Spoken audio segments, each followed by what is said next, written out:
Welcome to The Whole You with Mary Beth and Gina, the Guru Girls. Okay. Hi, everyone. Hello. Oh, this has been a week.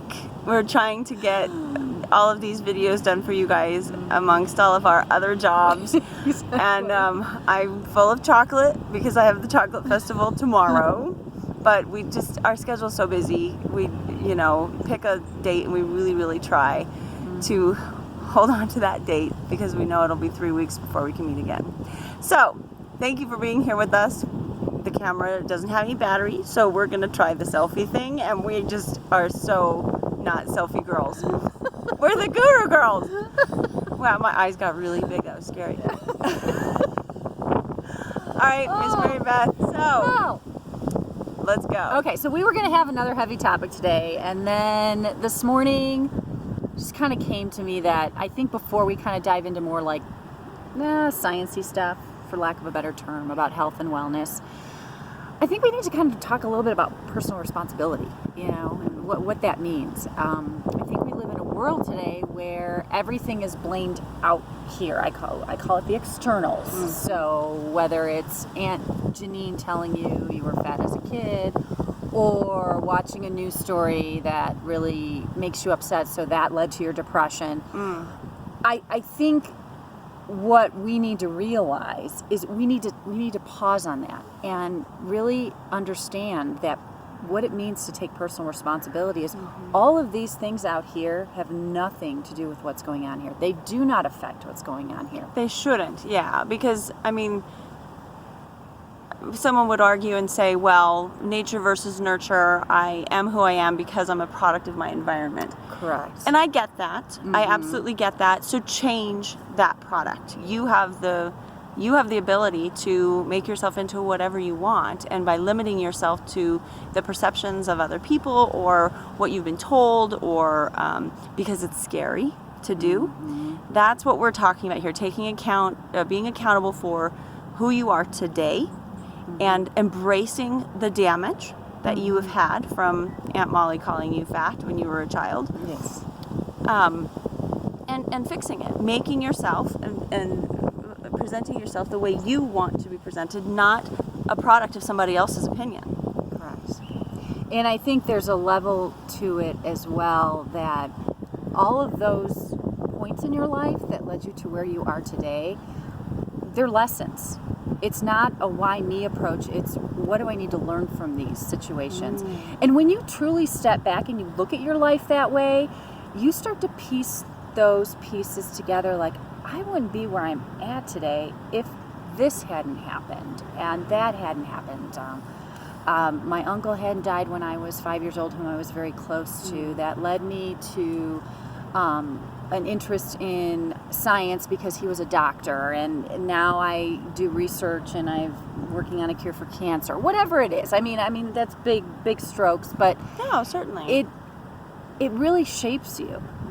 And when you take personal responsibility, it's really looking at within you, like what do I want in this lifetime? How do I want to be? What kind of life do I want? And yes, we do have certain restrictions with finances and that, but you can still have those restrictions, but still find that passion, or still own the stuff that you own, so that you can truly start to heal. I see this a lot, and I've done a lot of work around it, is when I'm sitting here and I stopped, I actually took a moment to stop and really think about this, and I think about all of those, what people would term bad things that happened to me as I grew up, certain illnesses, certain ways that certain family members treated me. I truly stopped the other day and really looked at it. I'm like, I wouldn't be where I'm at, and I wouldn't be the person I am where I continually work on myself, where I can continually stop and not say, oh, why is this happening to me, but what do I need to learn from this? And I can guarantee you, through the worst of times, there's always a valuable lesson that you will pass on later in life, whether it be within your own life or helping somebody else through something. Certainly. And that, I think that, so many people, whether it's spirit or God, they're like, why do you do this to me? And why, why is this happening to me? I know a friend of mine right now has just had hardship over hardship, and a lot of it he's brought on himself, just by not listening to himself and spirit or God or his spiritual mentor or whatever. And so he perpetuated because of fear. We all get fearful, and he was perpetuating through fear. And so now he's feeling the ramifications of all of that through his health and through finances and all of this. And I feel like, a lot of people, they start to blame spirit or God, about that, rather than just saying, I need to sit back and look at what choices I made and what paths I chose to bring me here in this big circle, kind of a positive example.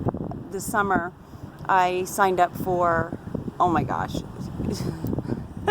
so many festivals, for Gina's Kitchen, because I'm like, yes, it's summer, I'm going to do this, all my other work is going to slow down, I'm going to do all this Gina's Kitchen stuff. And every Friday, I had to go and do this farmer's market. And some weeks I was like, oh my gosh, I just don't want to bake tonight. I don't want to do anymore. But because I planted those seeds, what I realized through all of it was my product is actually desired more than I thought it was. I mean, sphere of influence, everybody loves the product, but Absolutely. with strangers, nobody ever comes back to the festival and buys my stuff again. Well, rarely, it's always just word of mouth. But I was approached by a gentleman who wanted the product in his store, and so it remotivated me to continue looking for a commissary that accommodates gluten and dairy free. So my point to that rambling is that I would not have had that realization if I didn't have the struggle of having to do the farmers markets, because I wouldn't have put myself out there. And if I looked at it and said, oh my gosh, it's just going to be too much work, what is it going to gain me? Because nobody ever comes back to these festivals, so why do it? If I had just done that and not put myself out there, I wouldn't have planted that seed and given myself the opportunity to meet this person and to grow and to find the new facility. And now I get to do wholesale stuff, which is freaking me out, and it's going to be scary as heck and so much more busy than I am now. But it's my next step, and it's the next step I knew I wanted last year, and I didn't know how to get there, and Spirit helped me through my own innovation and through my own seed planting, the choices that I made. And I think too, a lot of the most successful people, in however you define success, there's a lot of failure in it. Mm-hmm. And through that failure is an opportunity to look at, well, what didn't work, but what did work. Mm-hmm. And I think you mentioned, facing your fear. That's huge. So many people get stuck and don't move forward because of fear. And sometimes when they get to that other side of fear and really work through it and put themselves out there in some way, they always look back and go, well, that wasn't too bad. Mm-hmm. Wasn't as scary as I thought it was going to be. Exactly. So sometimes taking that leap is just worth it. And if you fail, failure is not the end all, be all. It is just an opportunity to really look at what's working and what's not working. Some of the best practitioners out there, fail at a lot of it and try to say, okay, this didn't work, so what do I need to look at? How do I need to shift this, or what needs to go? And a lot of times when you're coming up against stuff too, it's, we talk about God and spirit. There's an influence to that as well, that maybe this isn't the right time. Maybe the timing's not right. And really look at that. If you're coming up against something and it's a lot harder than it should be, and you constantly hit the brick wall and there's constantly this fight with it, maybe step back and say, is this the right time? Yeah. An old friend of mine that we're really not communicating at this time, and maybe that'll change in the future, I don't know, but he had this really great saying of, if you keep hitting your head against the wall, eventually you have to recognize that the blood you taste in your mouth is your own. Ooh, I like that. I know. I've always thought of that. Yeah. And I agree with that. Some of my financial hardship that I've had over the years was because I chose not to listen. I was determined to get this house in the mountains, and I finally did. And, I tried and it didn't work, and I tried and it didn't work, and I tried and it didn't work, and I just kept trying, and I kept doing, I kept forcing my will on this. And finally Spirit was like, okay, you got the house. Oh my God, biggest disaster financially of my life. And I've only now, recovered from it. And I've learned from that. And that's the key. Learning from the failures. If you have a failure, you learn from it. You Correct. make it a lesson. And it's the shame in failing is when you don't learn from it and you keep repeating the same mistakes, because then you're just, what is that? There's this another little something about making an ass out of yourself or something. I can't remember, by just not learning from your mistakes. Oh, what is it? Trying to do the same thing over and over again with expecting a different result is a sign of insanity. Yes, exactly. I love that one. Bluesy says that one to me. And I'll tell you right now, if you're meant to do something in life, it comes back. Because my parents sat down with me when I went into college, and they're like, okay, either you do pre-med or you play volleyball in college. And I was like, those are so extreme. Oh yeah, that was it. So I chose to play volleyball and went into the business world, which I did not enjoy very much. It was not my thing. Okay. So then when my daughter got to be about middle school, I was like, I really want to be in the health field. I want to be out really assisting others, and from all the stuff I learned and the stuff I continually face, being able to help others in their healing journey. And so that's when I had decided to go back to school and do what I'm doing now, which is the nutritional health and wellness. And my mom just said, I saw her a few weeks ago, and she looked at me and she goes, yeah, we probably should have let you go into pre-med. but at the same time, I wouldn't be where I'm at, knowing the people I know and having had the journey I've had to learn the pieces I needed in order to assist others. Exactly. So there's no regret. Yeah. But if you're meant to be where you're meant to be and you do the work, you're going to get there. Yeah. Maybe not in the way you think it's going to be. Yeah, hardly ever will that happen, right? You just got to plant the seeds and walk and see where it leads you. Because my God, it has never gone the way that I thought anything was ever going to go. And it came out even more beautiful than I expected, or more horrible than I feared. But I learned from it and I walked through it. And, just stepping into that void and not knowing is kind of part of the excitement. I know it scares the crap out of a lot of people. Yeah. But I feel like, just the not knowing and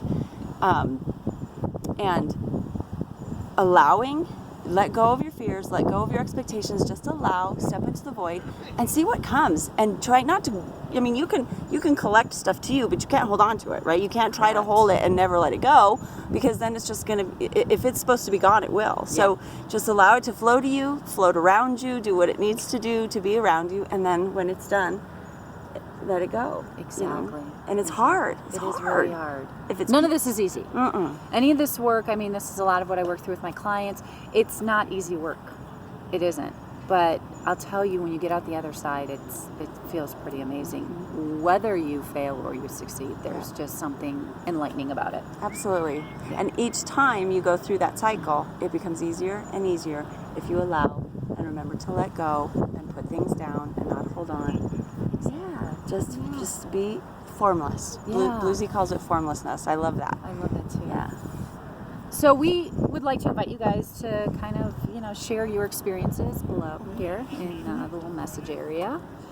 And always remember to like us and tag that bell so you can get notifications when we post new little chats with you. New little tidbits. Yes.